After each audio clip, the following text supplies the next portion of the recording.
बच्चों, इस वीडियो में हम class 11 physics laws of motion के एनसीईआरटी से पॉइंट्स टू पॉन्डर पढ़ेंगे पॉइंट नंबर 6 से। इससे पहले के पॉइंट्स के एक्सप्लेनेशन के वीडियो का लिंक आपको डिस्क्रिप्शन में मिल जाएगा और एनसीईआरटी के पॉइंट्स टू पॉन्डर की जितनी भी वीडियोस हैं उन सभी की प्लेलिस्ट का लिंक आपको डिस्क्रिप्शन में मिल जाएगा। तो चलिए 6th पॉइंट देखते हैं। Static friction is a self adjusting force up to its limit mu S N. बच्चों, हमें पता ही है कि static friction is called self adjusting force. क्यों कहते हैं इसको सेल्फ एडजस्टिंग फोर्स? कोई ऑब्जेक्ट अगर रेस्ट में है, उस पर कुछ फोर्स अप्लाई किया जा रहा है, तो जैसे जैसे अप्लाइड फोर्स इंक्रीज करते हैं वैसे वैसे ही स्टैटिक फ्रिक्शन भी इंक्रीज होता जाता है जो इस अप्लाइड फोर्स को अपोज कर रहा है। लेकिन एक लिमिट तक ही इंक्रीज हो पाता है ये, और वो लिमिट क्या है? Mu S N. यहाँ पर म्यू एस है कोफिशिएंट ऑफ स्टैटिक फ्रिक्शन और एन है नॉर्मल फोर्स। तो मीन्स जो स्टैटिक फ्रिक्शन है एफ एस, ये म्यू एस एन से या तो लेस होगा या फिर इक्वल होगा। ठीक है ना, क्योंकि अगर अप्लाइड फोर्स इसके बाद भी बढ़ा देते हैं तो स्टैटिक फ्रिक्शन और नहीं बढ़ता, उसकी तो ये लिमिट है म्यू एस एन। इसके बाद स्टैटिक फ्रिक्शन काइनेटिक फ्रिक्शन में कन्वर्ट हो जाता है क्योंकि ऑब्जेक्ट मोशन में आ जाता है। Do not put F S is equal to mu S N without being sure that maximum value of static friction is coming into play. तो अभी हमने देखा कि स्टैटिक फ्रिक्शन या तो म्यू एस एन से लेस होगा या इसके इक्वल होगा। तो इक्वल का साइन तब तक नहीं लगाएं जब तक कि ये श्योर ना हो जाएं कि अब ये स्टैटिक फ्रिक्शन की मैक्सिमम वैल्यू है। बस यही इस पॉइंट में बताया गया है कि static friction mu S N से लेस होता है और उसके इक्वल होता है, तो इक्वल का साइन लगाने से पहले श्योर हो जाए कि हाँ ये इसकी मैक्सिमम लिमिट है। चलिए अब नेक्स्ट पॉइंट देखते हैं। 7th पॉइंट देखते हैं। The familiar equation mg is equal to r for a body on a table is true only if the body is in equilibrium. बच्चों, हम ऐसे पढ़ते हैं कि जैसे ये कोई टेबल की सरफेस है और इस पर कोई ऑब्जेक्ट रखा हुआ है, कोई बॉडी रखी हुई है, तो इसका वेट डाउनवर्ड डायरेक्शन में एक्ट करता है mg, normal force upward direction में, तो R is equal to M G लिखते हैं। तो ये R is equal to M G सिर्फ तभी ट्रू है जब ये बॉडी इक्विलिब्रियम में है, और इक्विलिब्रियम में होने का मतलब है कि कोई नेट फोर्स नहीं है इस पर। R और एम जी एक दूसरे को बैलेंस कर रहे हैं। नॉर्मल फोर्स आपको वैसे भी पता ही है कि ये सरफेस के परपेंडिकुलर ही लगती है हमेशा। तो यहाँ पर ये R is equal to M G सिर्फ इसलिए ट्रू है क्योंकि ये बॉडी इक्विलिब्रियम में है। अगर बॉडी इक्विलिब्रियम में नहीं होगी, मीन्स एक्सेलरेशन होगा कोई, तो उस टाइम पर R की वैल्यू mg के इक्वल नहीं होगी। जैसे आगे दिया हुआ है, the two forces mg and R can be different. Example, a body is in accelerated lift. अगर कोई लिफ्ट एक्सेलरेट कर रही है तो उस केस में R की वैल्यू, अगर वो अपवर्ड डायरेक्शन में एक्सेलरेट कर रही है तो mg प्लस ma होती है, मीन्स R इंक्रीज हो गया। अगर वो डाउनवर्ड डायरेक्शन में एक्सेलरेट कर रही है तो mg माइनस ma हो गया, जब a एक्सेलरेशन से लिफ्ट एक्सेलरेट कर रही है। तो इस केस में R की वैल्यू mg से कम है, इस केस में R की वैल्यू mg से ज़्यादा है। तो ऐसा ज़रूरी नहीं है कि R की वैल्यू mg के इक्वल हो, ये सिर्फ इक्विलिब्रियम में ही होता है। The equality of mg and R has no connection with third law. अब बहुत इंपॉर्टेंट बात कि ऐसा इसमें कंफ्यूजन हो सकता है कि R is equal to mg, एक फोर्स डाउनवर्ड है एक फोर्स अपवर्ड है, तो यहाँ न्यूटन्स थर्ड लॉ लग रहा है एक्शन रिएक्शन का। पर बच्चों, यहाँ न्यूटन्स थर्ड लॉ से कोई कनेक्शन नहीं है, क्योंकि न्यूटन्स थर्ड लॉ में टू बॉडीज होती हैं और एक बॉडी दूसरे पर फोर्स लगाती है, दूसरी पहले पर फोर्स लगाती है। लेकिन यहाँ पर हम देखें तो इस बॉडी पर ग्रेविटेशनल फोर्स लग रहा है डाउनवर्ड डायरेक्शन में, इसी बॉडी पर ये टेबल की सरफेस फोर्स लगा रही है अपवर्ड डायरेक्शन में। तो दोनों फोर्सेस एक ही बॉडी पर लग रही हैं, तो यहाँ पर न्यूटन्स थर्ड लॉ हम नहीं ले सकते हैं कि थर्ड लॉ नहीं अप्लाई हो रहा है यहाँ पर, क्योंकि थर्ड लॉ में टू बॉडीज होती हैं, पेयर में लगती है वो, और यहाँ एक ही बॉडी पर दोनों फोर्स लग रही हैं।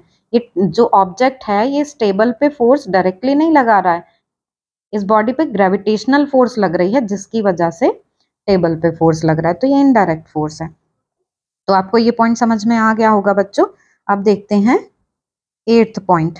The term action and reaction in third law of motion simply stand simultaneous mutual forces between a pair of bodies.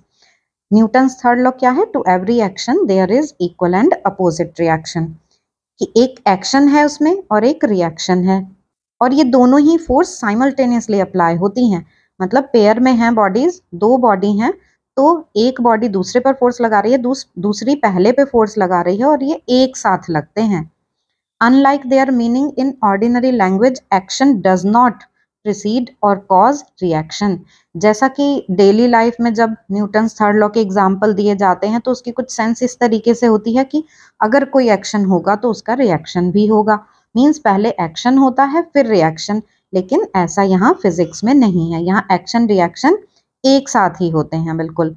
कि जैसे किसी वॉल को पुश किया तो जैसे ही वॉल पे फोर्स लगाया वैसे ही वॉल आप पर फोर्स लगाएगी, तो ये सेम टाइम पर होगा, साइमल्टेनियसली होगा। ये ऐसा नहीं है कि एक फोर्स लगेगा तो उसके रिटर्न में दूसरा फोर्स लगेगा, कि एक्शन होगा तो उसका रिएक्शन होगा।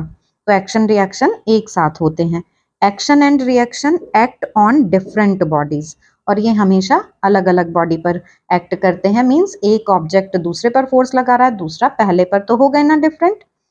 तो इस तरह से जो न्यूटन्स थर्ड लॉ है उसमें एक्शन रिएक्शन एक दूसरे को कैंसल भी नहीं करते। क्यों नहीं कैंसल करते हैं? क्योंकि they are acting on different bodies. अब वो बॉडीज डिफरेंट है, उनके मास अलग होते हैं, इसलिए एक्सेलरेशन भी उनके अलग अलग होते हैं। तो जो लाइट बॉडी है उसका एक्सेलरेशन ज़्यादा होगा और जो हैवी बॉडी है उसका एक्सेलरेशन कम होगा। तो एक्शन रिएक्शन एक दूसरे को कैंसिल नहीं करते क्योंकि वो अलग अलग बॉडीज पर एक्ट करते हैं। तो आपको ये पॉइंट भी क्लियर हो गया होगा बच्चों। अब नेक्स्ट पॉइंट देखते हैं।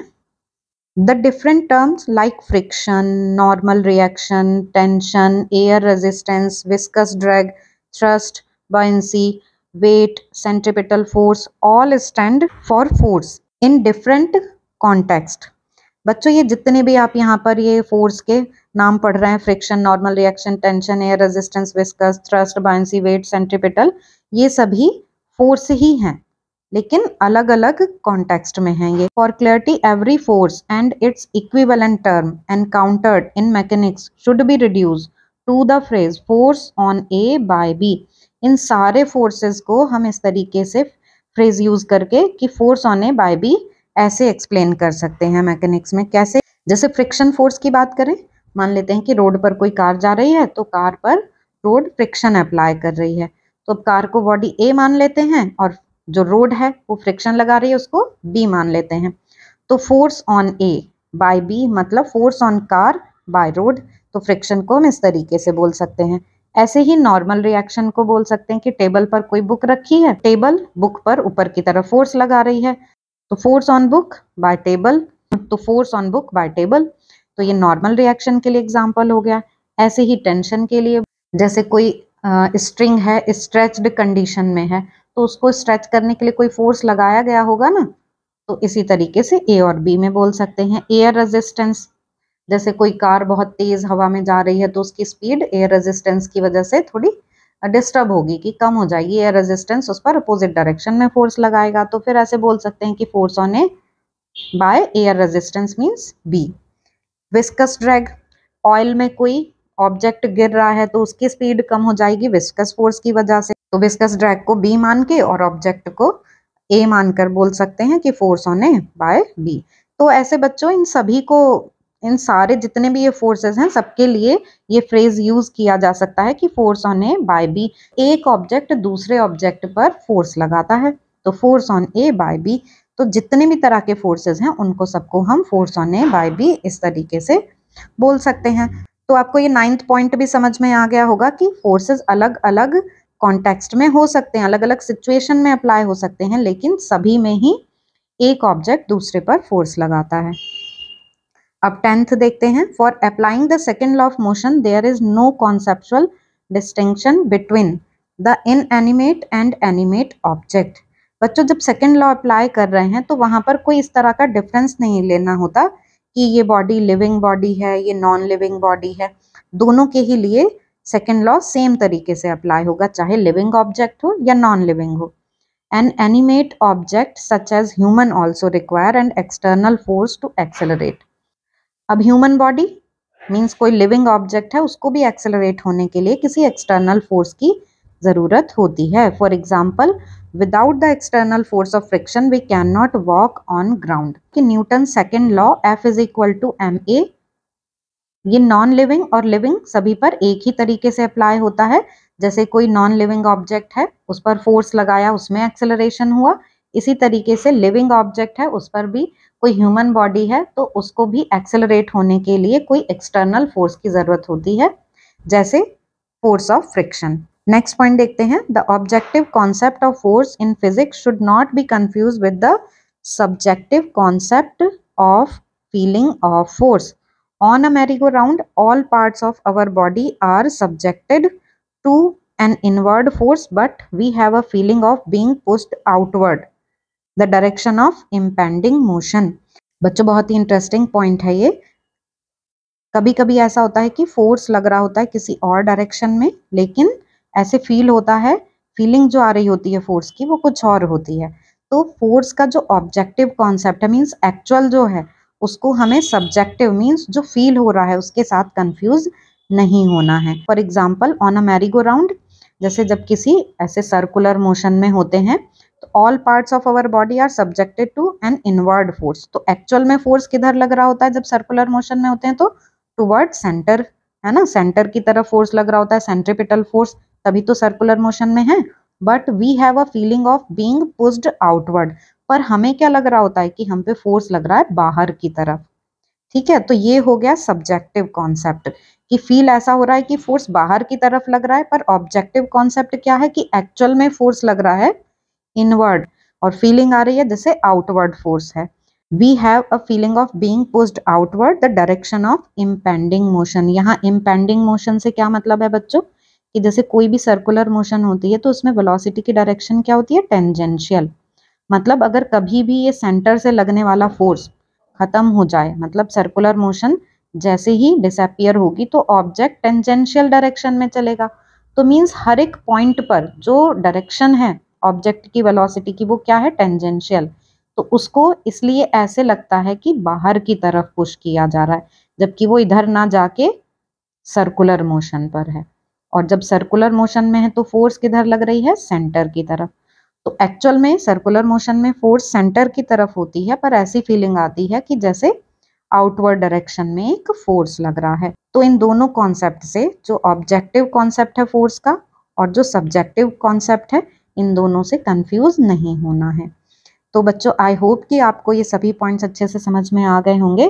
फिर भी आपको इनसे रिलेटेड कोई भी डाउट्स हैं तो आप कमेंट सेक्शन में पूछ सकते हैं।